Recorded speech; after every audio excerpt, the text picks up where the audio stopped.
The debate over whether there are extraterrestrials visiting this planet should have been over a long, long time ago, even way before 1947, actually. It should have been over in 1897. That's when something crashed in Aurora, Texas in 1897. And I'm sure many of you have heard this story, and the more I think about this story, the more I think of it as just such a lost opportunity. Not just in 1897, but then again, a second time, it was another lost opportunity happened in 1973. But anyway, in 1897, actually in 1896, into 1897, there were hundreds of people who claimed to have sighted these airships, giant airships flying through the air, giant cigar-shaped objects just floating through, silently flying through the atmosphere, in many different places throughout the United States. And in April of 1897, one of these things apparently crashed in a small rural community in Texas called Aurora. And it crashed into a judge's windmill and then blew up, and there was fragments all over the place, according to an article that appeared in two different newspapers at the time. And the residents actually buried, there actually was an occupant that was also discovered that was dead, that was badly mangled, and that was identified as must have been something from not of this earth. It was not a human being. And yet, unfortunately, nothing happened. I mean, there was articles in newspapers, but no scientists, you would have thought that, scientists from different parts of the world, different parts of the country would have traveled to Aurora to look at this, to examine the fragments from the crashed spaceship, and also the remains of the being that was piloting the thing. But none of that happened for whatever reason. Again, it was 1897. Things were a lot different back then. There was no internet. There was, newspapers could take, to get a newspaper from a place. If you're living in a different part of the country, to get a newspaper from Dallas could take weeks till you finally got it. It was just a different kind of era. And people back then obviously didn't look at this as, I guess they look in that little town, and, they looked at it as a strange thing, an important thing. But, I guess they figured, well, what could we do about it? Nothing. It's, it crashed, the thing's dead. And I guess we'll bury the pilot in the local cemetery here, and then we'll just, get rid of the wreckage and move on with our lives. I mean, it wasn't, things were a lot different back then. There was no military industrial complex to come in and tell everyone to be quiet about this. There was no concerns militarily back then for something like this. In fact, there was an Army signalsman who was there, and he was also an astronomer, and he concluded that the thing was obviously from another planet. He concluded it was Mars. I mean, that was probably the extent of their imaginations back then. It was, it must be from Mars. Obviously, the thing was if in fact it was an alien, which I believe it was. I know a lot of people out there think, well, we just don't have enough proof, but it doesn't make, none of this story makes sense otherwise. It just doesn't make any sense. There was some people say it was some kind of a hoax perpetrated by the guy who wrote the article. I just don't see that either. I mean, they say, oh, this guy wrote some satire pieces in his life too. Well, so what? That doesn't matter. This was written as a straight news article. And anyway, we'll look at that news article right now. It said, this was the April 17th, 1897 article that appeared in the Dallas Morning News. And it was written by a reporter named S.E. Hayden. And the headline reads, "A windmill demolishes it." About 6 o'clock this morning, the early risers of Aurora were astonished at the sudden appearance of the airship which had been sailing through the country. It was traveling due north and much nearer the earth than ever before. Evidently, some of the machinery was out of order, for it was making a speed of only 10 or 12 miles an hour and gradually getting settling toward the earth. It sailed directly over the public square, and when it reached the north part of town, collided with the tower of Judge Proctor's windmill and went to pieces with a terrific explosion, scattering debris over several acres of ground, wrecking the windmill and water tank, and destroying the judge's flower garden. The pilot of the ship is supposed to have been the only one on board, and while his remains are badly disfigured, enough of the original has been picked up to show that he was not an inhabitant of this world. Mr. T.J. Weems, the United States Signal Service officer at this place and an authority on astronomy, gives it as his opinion that he was a native of the planet Mars. Papers found on his person, evidently the record of his travels, are written in some unknown hieroglyphics and cannot be deciphered. The ship was too badly wrecked to form any conclusion as to its construction or motive power.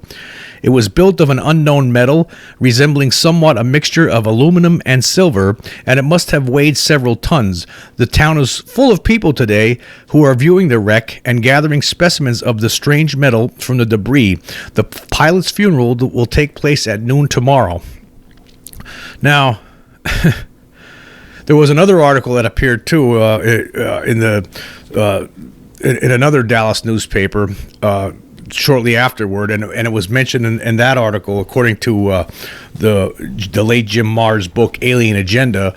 And Jim Marrs actually, he was an investigative reporter. He actually investigated this situation in 1973, along with an aviation writer named Bill Case, and he wrote in his book that. In his introduction to this book, Alien Agenda, that there was a similar story published in the Fort Worth Register, but in this account, it did not mention the hieroglyphics and stated simply the pilot, who was not an inhabitant of this world, was given a Christian burial in the Aurora cemetery. Now, so that there was a second article written in a different newspaper talking about the funeral of this thing. And apparently in Aurora, there was actually cemetery records of this funeral. Now, I can tell you that there's absolutely I cannot make myself believe that that anybody would hold a Christian burial, a fake Christian burial for an alien being in 1897, or even in this time period. I just couldn't imagine that. So I mean, if somebody's going to say it's a hoax, well, how come there's records of the funeral, of the burial? There's actually cemetery records for that.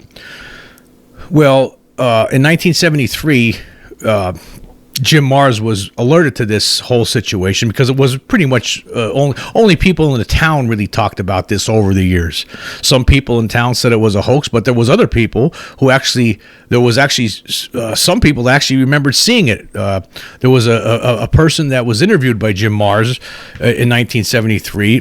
His name was Charles Stevens, and he said he was in 1973 he was 83 years old, but when he was a young kid, he was on the farm and working with his father just outside of town, and he saw they actually saw the object coming into town and then crashing. And he talked about this reluctantly. He didn't want to talk about it. He didn't want to get involved, but he talked about this story, and he told Bill Marrs about it, or Jim Marrs about it. So something crashed there, but again, the reaction in 1897 was such that nobody responded. I mean, no scientists came from apparently the story appeared. The story only appeared in two articles about it. Only appeared small articles in two different Dallas newspapers, two different Texas newspapers, and that was it. And then it just went away, and people just went on with their lives and forgot about it. Apparently, nobody of importance, no scientific mind out there looked at that story and saw it, because had they seen it, they probably would have wanted to know what was going on, and they would have wanted to travel to Aurora to find out. Now, there's some debunkers over the years will say, oh, well, this guy, the writer, Hayden, he was, the town was dying. There was some people that suggested that the town was dying at the time, and they drummed up this whole thing to try to bring business and a railroad through town again. I don't believe that. I just doesn't make any sense. You can't put an article in a newspaper like that. It's phony, completely, absolutely false. And besides that, I can't even imagine someone making something like that up back then.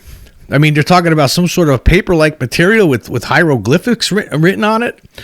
They're talking about, there was a grave in 1973 when this thing started, when this Bill Case contacted Mars and they started investigating this whole thing in 73. It actually made national news. A lot of people were interested when they heard about this, that something apparently crashed in this little town back in 1897, and it's been really much a local secret all these years. But there was a headstone. There was actually a headstone there that had a drawing of a spaceship on it, an old headstone, and the grave that they found was it was like the size of a child's grave in this little Aurora cemetery. And then there was discussion about exhuming the grave, because not only was it believed that the being was buried there, but also remnants of the ship were buried in this grave. And because this Bill Case got a metal detector, and he discovered that there was at least 3 large pieces of metal there that was buried under the ground at this little spot, this child-sized grave with this headstone with a flying saucer on it carved onto it. Now, there was discussion about exhuming the grave to try to prove once and for all in 1973 that, here we go, we could prove once and for all that aliens are coming to this planet, that there was something, whatever crashed in 1897 in Aurora was extraterrestrial, and they could prove it. But the people of Aurora and the people that were in charge of the cemetery association didn't want anybody digging up any graves there. So they, for a couple of weeks, they actually stood guard outside in 1973. While this was big national news, so nobody would go in and try to do anything there. And then soon after they stopped guarding the place, somebody snuck in, stole the headstone. And not only that, Case went back and found that there was 3 holes in the ground where the body was buried, where the alien body was buried, and when he used his metal detector over, there was no sign of any nothing. There was no metal there anymore. And so apparently somebody stuck some sort of a vacuum device, dug these holes, stuck a vacuum device in it, and sucked everything out. And including, I'm assuming, the remains of this thing could have proved something right there, that could have proved this whole thing right there. So 2 gigantic opportunities lost, especially the 1897 incident when it occurred. I mean, there was articles in the newspaper saying, yeah, this is what happened. One of these airships finally crashed, and the occupant was not of this earth. And even after that, there were still reports. Reports still there were many reports after that still of airships. It was a big deal back in those days in 1896 and 1897. But my gosh, I mean, basically when you look at it, for one thing, for whatever reason, I guess the way things were in 1897, you have to imagine that, back then, it was just, what are you going to do? What are you going to do? I mean, okay, this thing crashed. I mean, what do we do with it? I mean, I guess that's it. We just get rid of it. I'm sure if there were some scientists that had read these articles, at least one of those articles, I'm sure if there was a scientist somewhere, somebody who would have known the importance of this, who would have realized that this is a tremendous story, there would have been a big stink about it, an international stink about it. It would have been something that throughout the newspapers of the world, but for whatever reason, it did not happen. And the story just faded away and everybody forgot about it until 1973 when Bill Case, this aviation writer who died like a year later, he died in like 74, when he discovered this, the cemetery, the gravestone, the story, and him and Mars start looking into it. And then again, you had a second opportunity to prove this. But I guess the oldsters in charge of the cemetery at the time, they prevented it. They didn't want anyone to do any exhumation, which I think would have been the best thing to do. Had you done an exhumation at that time in 73, you could have proved everything. It would have been over. And who stole the stuff? Now, some people think it was members of the government to maintain the UFO, the reality, the extraterrestrial reality at the time. They snuck, some team in there snuck in the middle of the night, like thieves in the night, drill those holes in the ground, suck everything out. There's no evidence to worry about anymore. And apparently some of the other wreckage in 1897 when this wreckage was thrown in a well, but at some other property, and on the judge's property, and somebody else bought that property years later, and a lot of the people that lived in this area where you drank from that well ended up getting severe disease, arthritis, and suffered. A lot of them think it was because the stuff in that well was radioactive that was tossed in there. But there wasn't that many remnants of that metal left over. There was one piece in 73 that they looked at that was otherworldly, that was didn't make any sense. But again, the big proof would have been the remains of the body itself. The metal that that was stolen from the grave, who did it? Like, why? Who? Like, how did that happen? Now, right now, if you wanted to visit Aurora, they have it. It's like a tourist attraction almost. They'll if you want to go look at even though the headstone was stolen, they've made a replica of the one that used to be there, that was stolen in 73, and. It's just it's a sad shame that this whole thing could have been all, there would have been no mystery. Had in 1897, had that story, after it was printed, after it was published, had some scientists come in from out of town, had somebody read that article that would have known the importance of it, imagine how different things would be today. That this would have been the biggest story back then in 1897. It should have been the biggest story. But, that's the way things were in 1897. And again, it's funny, there's the United States government really wouldn't have been, what are they going to do in 1897? There's no gigantic military industrial complex. There's no concerns about China or Russia back then, or any other kind of country, any other enemy country for that matter. There's no, the military is a whole different animal at that time. They're riding around on horses. There is no flight. In fact, the first airships that were flown in America wasn't until 1904. It's the first dirigible. Now, some people claim that, it might have been a dirigible. It might have been some people. There was some secret group in California that was experimenting with aircraft, and maybe they made something, and that's what crashed in Aurora, and the body was just the body of this person, and they just misidentified it.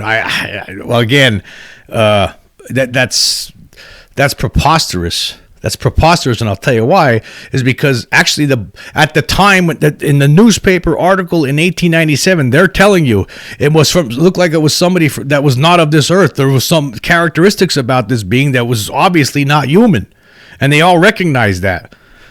And not only that, but Mars's wife was as a teacher in the area later on, and learned from the grandson of one of the witnesses that actually saw the body that it was a 3.5 foot tall being with a big head, just like the aliens we hear about today.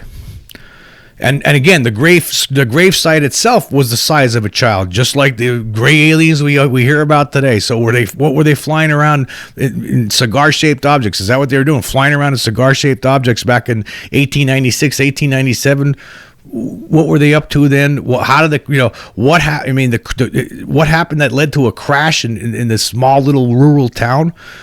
Nobody knows, but it happened early in the morning. There were witnesses to it. There was the town was loaded with people. Look at the wreckage after it crashed. A lot of people saw the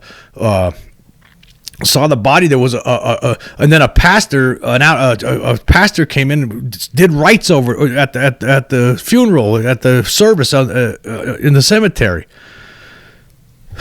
And again, this was recorded in the cemetery records. So something happened.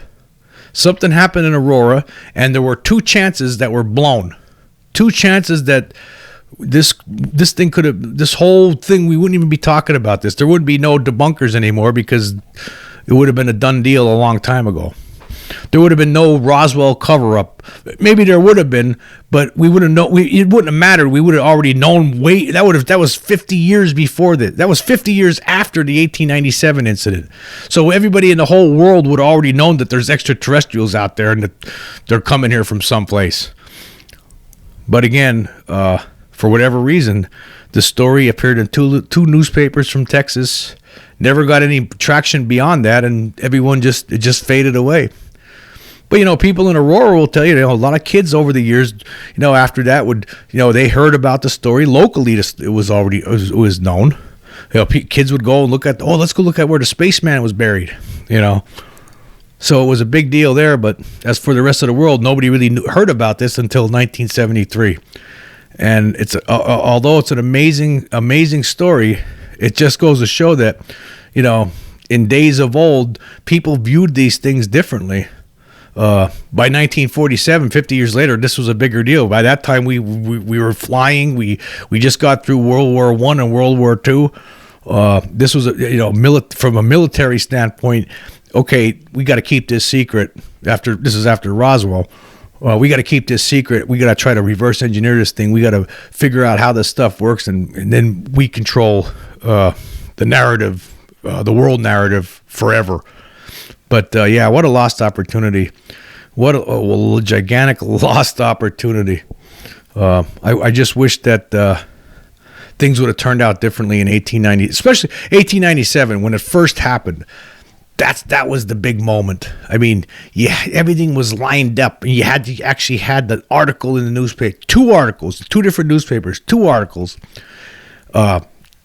You had hundreds of people apparently coming from around that area to go look at this wreckage. You had witnesses that saw the thing crashing. It's unbelievable that it didn't get much more than those two articles. And basically those two articles, they should have been top of the fold headline, but they really weren't. They were just, in the middle somewhere, what are you going to do? I'm sure there were people who were scared by this. I mean, you would have to imagine, if you're back in 1897, it's like something from out of this world. You don't even want to think about that. It's like, let's just forget about that and move on with life. We'll just bury him be good Christians here. We'll bury him in the cemetery. Let's just move on here and just forget about this. Let's just keep it quiet from here on out. I don't even want to talk about it. That's what I would imagine that would be what the thought process was. It was probably so fantastic and scary at the same time. And who knows? Maybe there were people higher ups, throughout the country that might have been made aware of this story at the time. But just, I'm going to stay away from that one. I don't know if I even want to look into that. It just might have been just a little bit too ahead of its time for that moment in history. People just weren't ready in 1897 to start talking about, alien beings from other worlds, from Mars. In fact, that wasn't long after. It was around that same time where, a few years earlier, where H.G. Wells, had War of the Worlds, and talking about an invasion from Mars. And here now something's crashing, and it's like we really want to go there already, So who knows what the thought process was, but it's unfortunate that it wasn't like made a bigger deal at that moment in time in 1897. And of course, it's also unfortunate that 1973 didn't turn out a little differently either. Had there been an exhumation before whoever came in and stole the stuff showed up, this thing could have been put to bed back then.